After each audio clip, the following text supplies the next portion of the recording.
स्वागत है आप सबको हमारे चैनल आध्यात्मिक रहस्य में। हमारे साथ इस रामायण की यात्रा में जुड़ने के लिए बहुत बहुत धन्यवाद। अगर आप पहली बार हमारे चैनल पे आए हो तो प्लीज चैनल को सब्सक्राइब जरूर करें। तो चलिए शुरू करते हैं। अयोध्या कांड 75वां सर्ग। कौशल्या के सामने भरत का शपथ खाना। बहुत देर के बाद होश में आने पर जब पराक्रमी भरत उठे तब आंसू भरे नेत्रों से दीन बनी बैठी हुई माता की ओर देखकर मंत्रियों के बीच में उसकी निंदा करते हुए बोले, मंत्रीवरों, मैं राज्य नहीं चाहता और न मैंने कभी माता से इसके लिए बातचीत ही की है।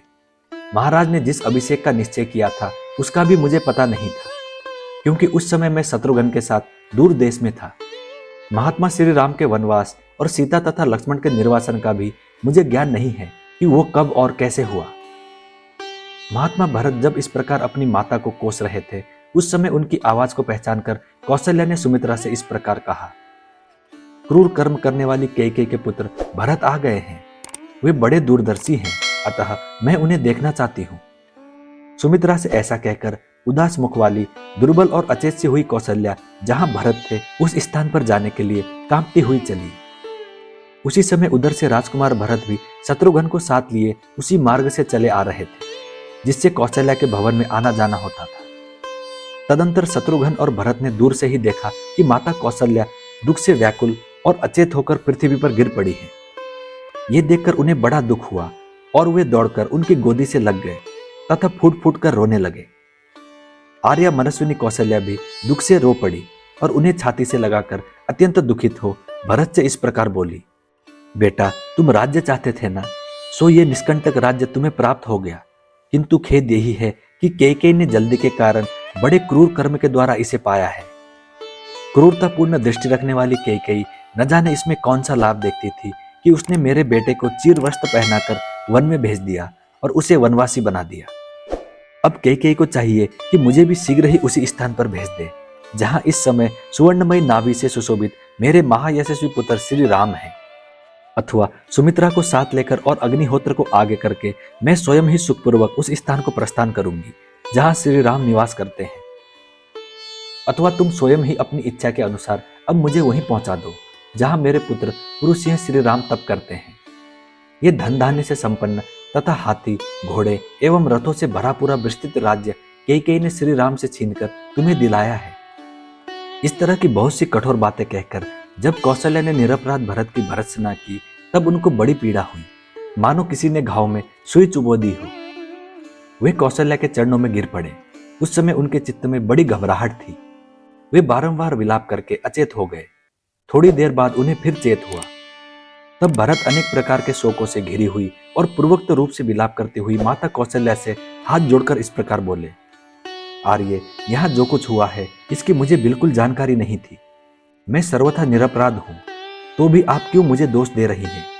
आप तो जानती हैं कि श्री रघुनाथ जी में मेरा कितना प्रगाढ़ प्रेम है, जिसकी अनुमति से सत्पुरुषों में श्रेष्ठ सत्य प्रतिज्ञ आर्य श्री राम जी वन में गए हों।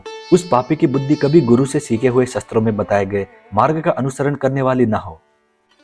जिसकी सलाह से बड़े भाई श्री राम को वन में जाना पड़ा हो, वो अत्यंत पापियों, हीन जातियों का सेवक हो। सूर्य की ओर मुंह करके मलमूत्र का त्याग करे और सोई हुई गौं को लात से मारे, अर्थात वो इन पाप कर्मों के दुष्परिणाम का भागी हो। जिसकी सम्मति से भैया श्री राम ने वन को प्रस्थान किया हो, उसको वही पाप लगे जो सेवकों से भारी काम कराकर उसे समुचित वेतन न देने वाले स्वामी को लगता है। जिसके कहने से आर्य श्री राम को वन में भेजा गया हो, उसको वही पाप लगे जो समस्त प्राणियों का पुत्र की भांति पालन करने वाले राजा से द्रोह करने वाले लोगों को लगता है। जिसकी अनुमति से आर्य श्री राम वन में गए हो, वो उसी अधर्म का भागी हो जो प्रजा से उसकी आय का छठा भाग लेकर भी प्रजा वर्ग की रक्षा न करने वाले राजा को प्राप्त होता है। जिसकी सलाह से भैया श्री राम को वन में जाना पड़ा हो, उसे वही पाप लगे जो यज्ञ में कष्ट सहने वाले ऋतुजों को दक्षिणा देने की प्रतिज्ञा करके पीछे इनकार कर देने वाले लोगों को लगता है। हाथी, घोड़े और रथों से भरे एवं अस्त्र शस्त्रों की वर्षा से व्याप्त संग्राम में सत्पुरुषों के धर्म का पालन न करने वाले योद्धाओं को जो पाप लगता है, वही उस मनुष्य को भी प्राप्त हो जिसकी सम्मति से आर्य श्री राम जी को वन में भेजा गया हो। जिसकी सलाह से आर्य श्री राम को वन में प्रस्थान करना पड़ा है, वो दुष्टात्मा बुद्धिमान गुरु के द्वारा यत्नपूर्वक प्राप्त हुआ शास्त्र के सूक्ष्म विषय का उपदेश भुला दे। जिसकी सलाह से बड़े भैया श्री राम को वन में भेजा गया हो, वो चंद्रमा और सूर्य के समान तेजस्वी तथा विशाल भुजाओं और कंधों से सुशोभित श्री रामचंद्र जी को राज्य सिंहासन पर विराजमान न देख सके। वह राजा श्री राम के दर्शन से वंचित रह जाए। जिसकी सलाह से आर्य श्री रामचंद्र जी वन में गए हों, वो निर्दय मनुष्य खीर, खिचड़ी और बकरी के दूध को देवताओं, पितरों एवं भगवान को निवेदन किए बिना व्यर्थ करके खाए। जिसकी सम्मति से श्री रामचंद्र जी को वन में जाना पड़ा हो, वो पापी मनुष्य गौ के शरीर का पैर से स्पर्श, गुरुजनों की निंदा तथा मित्र के प्रति अत्यंत द्रोह करे। जिसके कहने से बड़े भैया श्री राम वन में गए हों, वो दुष्ट आत्मा गुप्त रखने के विश्वास पर एकांत में कहे हुए किसी के दोष को दूसरों पर प्रकट कर दे, अर्थात उसे विश्वासघात करने का पाप लगे। जिसकी अनुमति से आर्य श्री राम वन में गए हों, वो मनुष्य उपकार न करने वाला, कृतघ्न, सत्पुरुषों द्वारा परित्यक्त, निर्लज्ज और जगत में सबके द्वेष का पात्र हो। जिसकी सलाह से आर्य श्री राम वन में गए हों, वो अपने घर में पुत्रों, दासों और भृत्यों से घिरा रहकर भी अकेले ही मिष्ठान भोजन करने के पाप का भागी हो। जिसकी अनुमति से आर्य श्री राम का वन गमन हुआ हो, वो अपने अनुरूप पत्नी को न पाकर अग्निहोत्र आदि धार्मिक कर्मों का अनुष्ठान किए बिना संतानहीन अवस्था में ही मर जाए। जिसकी सम्मति से मेरे बड़े भाई श्री राम वन में गए हों, वो सदा दुखी रहकर अपनी धर्मपत्नी से होने वाले संतान का मुंह न देखे तथा संपूर्ण आयु का उपभोग किए बिना ही मर जाए। राजा, स्त्री, बालक और वृद्धों का वध करने तथा भृत्यों को त्याग देने में जो पाप होता है, वही पाप उसे भी लगे। जिसकी सम्मति से श्री राम का वन गमन हुआ हो, वो सदैव लाह, मधु, मांस, लोहा और विष आदि निषिद्ध वस्तुओं को बेचकर कमाए हुए धन से अपने भरण पोषण के योग्य कुटुंबी जनों का पालन करें। जिसकी राय से श्री राम वन में जाने को विवश हुए हों, वो शत्रु पक्ष को भय देने वाले युद्ध के प्राप्त होने पर उसमें पीठ दिखाकर भागता हुआ मारा जाए। जिसकी सम्मति से आर्य श्री राम वन में गए हों, वो फटे पुराने मैले कुचेले वस्त्र से अपने शरीर को ढककर हाथ में खप्पर ले भीख मांगता हुआ उन्मत्ती की भांति पृथ्वी पर घूमता फिरे। जिसकी सलाह से श्री रामचंद्र जी को वन में जाना पड़ा हो, वो काम क्रोध के वशीभूत होकर सदा ही मद्यपान, स्त्री समागम और घृत क्रीड़ा में आसक्त रहे। जिसकी अनुमति से आर्य श्री राम वन में गए हों, उसका मन कभी धर्म में ना लगे, वो अधर्म का ही सेवन करे और अपात्र को धन दान करे। जिसकी सलाह से आर्य श्री राम का वन गमन हुआ हो, उसके द्वारा सहस्त्रों की संख्या में संचित किए गए नाना प्रकार के धन वैभवों को लुटेरे लूट ले जाए। जिसके कहने से भैया श्री राम को वन में भेजा गया हो, उसे वही पाप लगे जो दोनों संध्याओं के समय सोए हुए पुरुष को प्राप्त होता है। आग लगाने वाले मनुष्य को जो पाप लगता है, गुरुपत्नी गामी को जिस पाप की प्राप्ति होती है तथा मित्रद्रोह करने से जो पाप प्राप्त होता है, वही पाप उसे भी लगे। जिसकी सम्मति से आर्य श्री राम को वन में जाना पड़ा है, वह देवताओं, पितरों और माता पिता की सेवा कभी न करे, अर्थात उनकी सेवा के पुण्य से वंचित रह जाए। जिसकी अनुमति से विवश होकर भैया श्री राम ने वन में पदार्पण किया है, वो पापी आज ही सत्पुरुषों के लोक से, सत्पुरुषों की कीर्ति से तथा सत्पुरुषों द्वारा सेवित कर्म से शीघ्र भ्रष्ट हो जाए। जिसकी सम्मति से बड़ी बड़ी बाह और विशाल वक्ष वाले आर्य श्री राम को वन में जाना पड़ा है, वो माता की सेवा छोड़कर अनर्थ के पथ में स्थित रहे। जिसकी सलाह से श्री राम का वन गमन हुआ हो, वो दरिद्र हो, उसके यहाँ भरण पोषण पाने योग्य पुत्र आदि की संख्या बहुत अधिक हो तथा वह जोर रोग से पीड़ित होकर सदा कलेश भोगता रहे। जिसकी अनुमति पाकर आर्य श्री राम वन में गए हों, वो आशा लगाए ऊपर की ओर, आंख उठाकर दाता के मुंह की ओर देखने वाले दीन याचकों की आशा को निष्फल कर दे। जिसके कहने से भैया श्री राम ने वन को प्रस्थान किया है, वो पापात्मा पुरुष चुगला, अपवित्र तथा राजा से भयभीत रहकर सदा छल कपट में ही रचा पचा रहे। जिसके परामर्श से आर्य का वनगमन हुआ हो, वो दुष्टात्मा ऋतु स्नान काल प्राप्त होने के कारण अपने पास आई हुई सती साध्वी ऋतु स्नानता का पत्नी को ठुकरा दे, उसकी इच्छा न पूर्ण करने के पाप का भागी हो।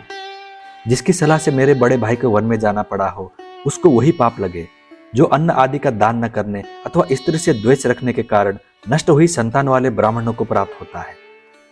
जिसकी राय से आर्य ने वन में पदार्पण किया हो, वो मलिन इंद्रिय वाला पुरुष ब्राह्मण के लिए की जाती हुई पूजा में विघ्न डाल दे और छोटे बछड़े वाले 10 दिन के भीतर की बाई हुई गाय का दूध दूहे।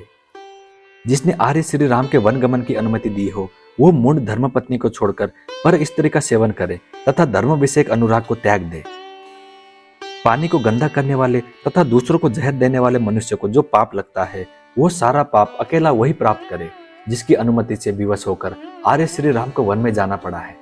जिसकी सम्मति से आर्य का वनगमन हुआ हो उसे वही पाप प्राप्त हो जो पानी होते हुए भी प्यासे को उससे वंचित कर देने वाला मनुष्य को लगता है। जिसकी अनुमति से आर्य श्री राम वन में गए हों वो उस पाप का भागी हो जो परस्पर झगड़ते हुए मनुष्यों में से किसी एक के प्रति पक्षपात रखकर मार्ग में खड़ा हो उनका झगड़ा देखने वाले कलह प्रिय मनुष्य को प्राप्त होता है। इस प्रकार पति और पुत्र से बिछड़ी हुई कौशल्या को शपथ के द्वारा आश्वासन देते हुए ही राजकुमार भरत दुख से व्याकुल होकर पृथ्वी पर गिर पड़े। उस समय दुष्कर शपथों द्वारा अपनी सफाई देते हुए शोक संतप्त एवं अचेत भरत से कौशल्या ने इस प्रकार कहा, बेटा तुम अनेकानेक शपथ खाकर जो मेरे प्राणों को पीड़ा दे रहे हो इससे मेरा ये दुख और भी बढ़ता जा रहा है। वत्स, सौभाग्य की बात है कि शुभ लक्षणों से संपन्न तुम्हारा चित्त धर्म से विचलित नहीं हुआ है। तुम सत्य प्रतिज्ञ हो, इसीलिए तुम्हें सत्पुरुषों के लोक प्राप्त होंगे। ऐसा कहकर कौशल्या ने भ्रातृ भक्त महाबाहु भरत को गोद में खींच लिया और अत्यंत दुखी हो उन्हें गले से लगाकर वे फूट फूट कर रोने लगी। महात्मा भरत भी दुख से आर्त होकर विलाप कर रहे थे। उनका मन मोह और शोक के वेग से व्याकुल हो गया था। पृथ्वी पर पड़े हुए भरत की बुद्धि विवेक शक्ति नष्ट हो गई थी। वे अचेत से होकर विलाप करते और बारंबार लंबी सांस खींचते थे। इस तरह शोक में ही उनकी वो रात बीत गई। इस प्रकार श्री वाल्मीकि निर्मित आर्ष रामायण आदि काव्य के अयोध्या कांड में 75वां सर्ग पूरा हुआ। मैं उम्मीद करता हूँ श्री राम जी आपकी सारी मनोकामनाएं पूरी करें। जय श्री राम, जय हनुमान। अब मिलते हैं अगली वीडियो में।